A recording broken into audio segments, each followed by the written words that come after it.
1월 11일 월요일 새벽 기도의 말씀은 누가복음 4장 31절부터 44절까지 말씀입니다. 누가복음 4장 31절부터 44절 말씀 중에 31절부터 37절까지 말씀을 제가 봉독하도록 하겠습니다. 갈릴리의 가버나움 동네에 내려오사 안식일에 가르치심에 그들이 그 가르치심에 놀라니 이는 그 말씀이 권위가 있음이러라. 회당에 더러운 귀신 들린 사람이 있어 크게 소리질러 이르되 아 나사렛 예수여 우리가 당신과 무슨 상관이 있나이까. 우리를 멸하러 왔나이까. 나는 당신이 누구인 줄 아노니 하나님의 거룩한 자니이다. 예수께서 꾸짖어 이르시되 잠잠하고 그 사람에게서 나오라 하시니 귀신이 그 사람을 무리 중에 넘어뜨리고 나오되 그 사람은 상하지 아니한지라. 다 놀라 서로 말하여 이르되 이 어떠한 말씀인고 권위와 능력으로 더러운 귀신을 명하며 나가는도다 하더라. 이에 예수의 소문이 그 근처 사방에 퍼지니라. 아멘. 우리 이 말씀을 통해 마침내 드러난 권위, 마침내 드러나는 권위라는 제목으로 함께 말씀을 나누도록 하겠습니다. 오늘 방금 읽었던 본문에는 예수님의 첫 번째 치유 사건과 관련된 이야기들이 기록되어 있습니다. 먼저 31절부터 37절의 말씀입니다. 예수님께서 더러운 귀신 들린 사람을 고쳐주셨습니다. 우리가 이 사건에서 눈여겨볼 점이 있는데요. 예수님께서 이 기적을, 이 치유 사건을 안식일에 회당에서 행하셨습니다. 안식일과 회당은 이스라엘 백성들의 삶의 중심입니다.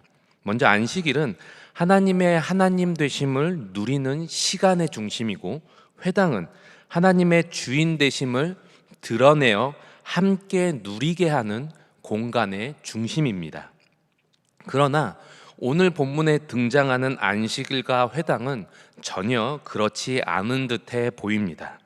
왜냐하면 사람들은 한편으로 놀랐지만 또 다른 한편으로는 놀라지 않았기 때문이라는 것이죠. 이것을 설명해 보도록 하겠습니다. 먼저 사람들은 크게 놀랐습니다. 32절 말씀입니다. 그들이 그 가르침에 놀라니 이는 그 말씀이 권위가 있음이러라. 사람들은 예수님의 가르치심에 놀랐습니다. 그만큼 예수님의 말씀, 가르침이 탁월했다라는 것이죠. 그런데 반대로 생각해서 뒤집어 생각해 보면, 그러면 예수님께서 말씀을 전하시기 전까지는 얼마나 참된 복음과 연관성이 없는 말씀이었느냐라는 것이죠.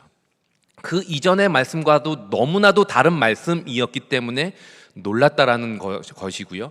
반면에 이 말씀을 들었던 사람들은 하나님의 말씀과 복음과 상관이 없음에도 불구하고 그 말씀을 들으면서 그저 매 안식일마다 만족하고 있진 않았는가라고 생각해 볼 수 있습니다.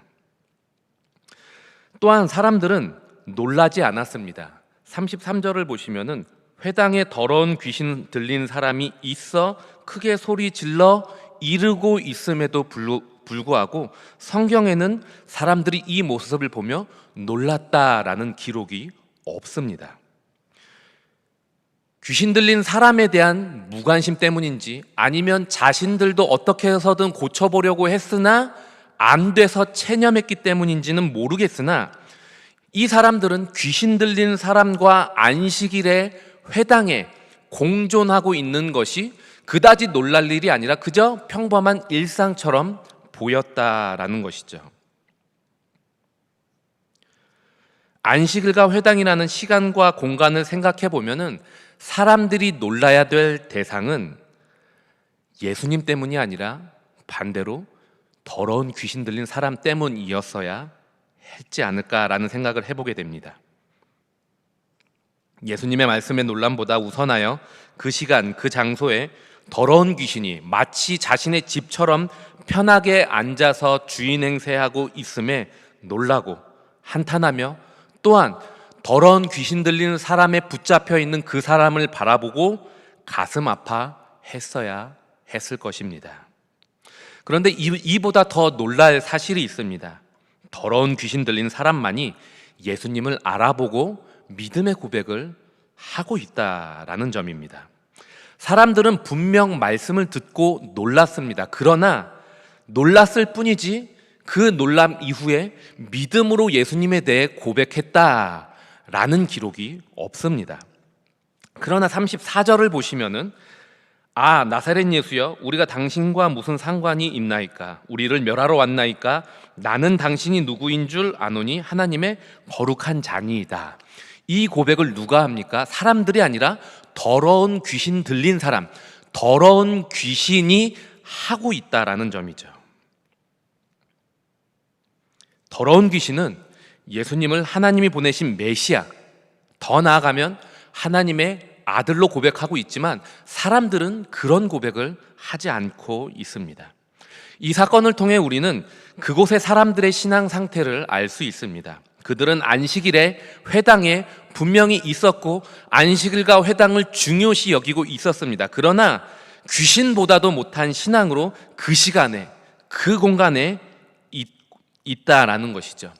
귀신보다 형편없는 신앙의 상태, 이것이 바로 그들의 신앙 상태였습니다.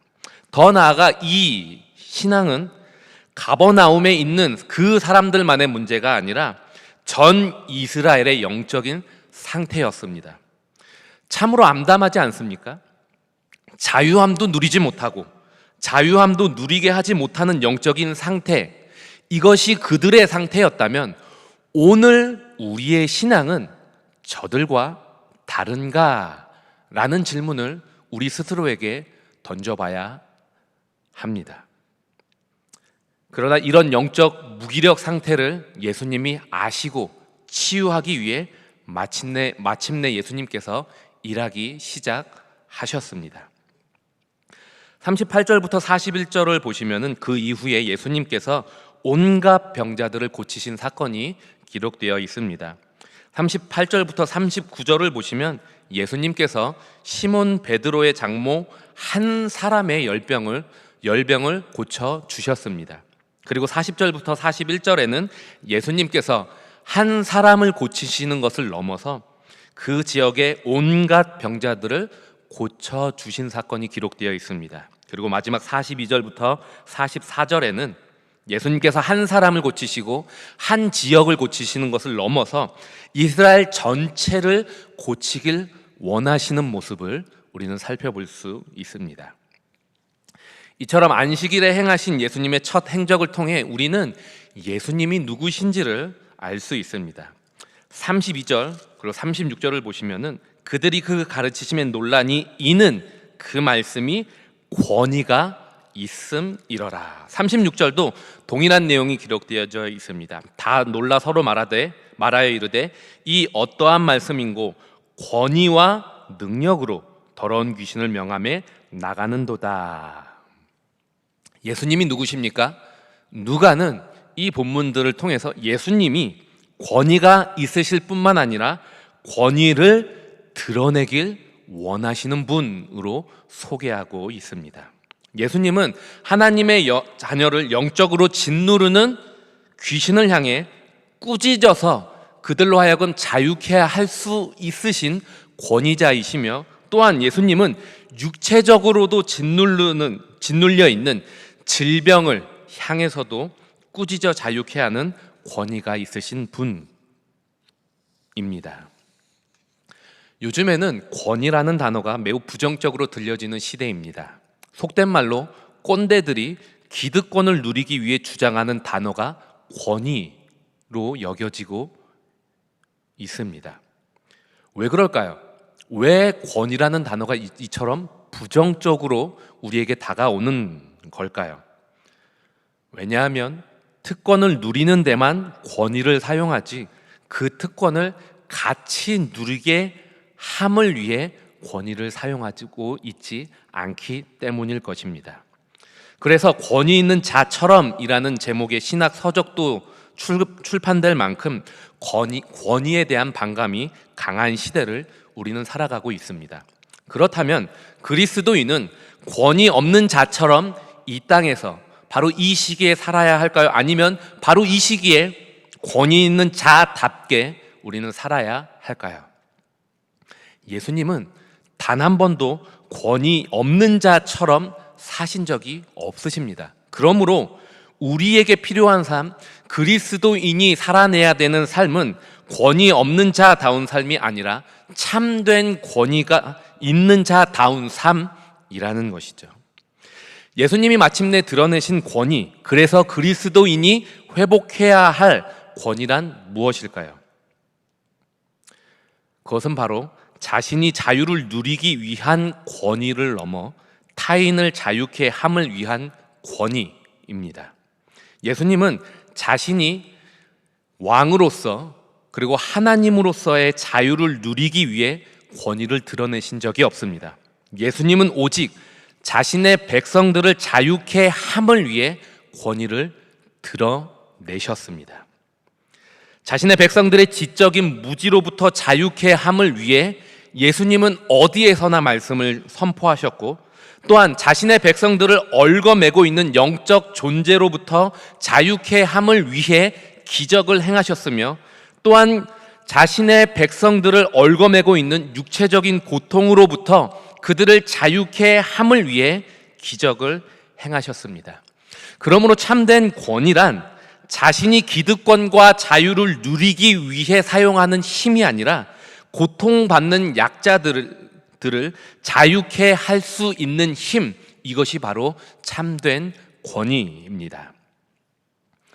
마침내 드러난 이 예수 그리스도의 권위가 저와 여러분들의 삶의 모든 영역에 회복되기를 주님의 이름으로 축원합니다.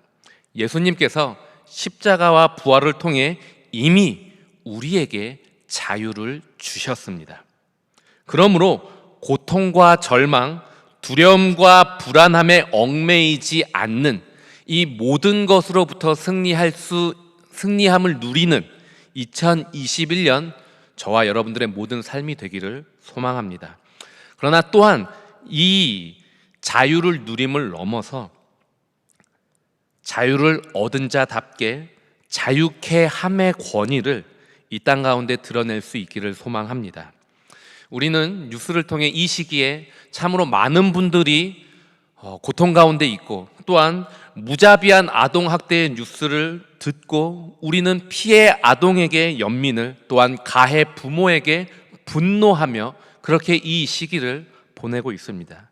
그러나 우리가 타인의 고통에 공감하는 감정에만 머물러 있어서는 안 되고, 그 감정을 넘어 고통 가운데 있는 타인으로 하여금 자유케 할 수 있는 행함이 우리 가운데 동반될 때에야 우리는 참된 권위를 누리고 드러낼 수 있을 것입니다.